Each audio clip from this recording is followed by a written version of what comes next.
la modification la plus notable, c'est l'apparition ou l'exigence effectivement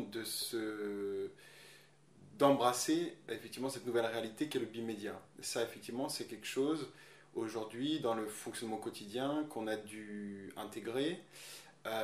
Pour les journalistes, en tout cas, je parle du print, c'est-à-dire du papier.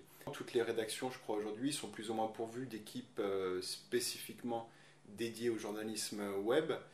Mais disons que cet impératif-là déborde le seul cadre des journalistes web. C'est-à-dire que les journalistes éparpillés dans toutes les rubriques, les rubricards, comme on peut les qualifier, doivent aussi effectivement désormais intégrer et faire leur effectivement cette nouvelle exigence. On essaie souvent de nous emprisonner dans ce conflit entre le journalisme web et le journalisme écrit.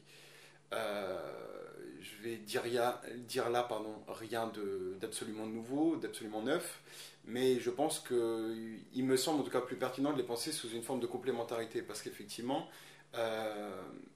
les outils qu'on peut mobiliser pour le web ne viennent que conforter, qu'appuyer, qu'enrichir effectivement quelque chose qui a pu être réalisé sur le print.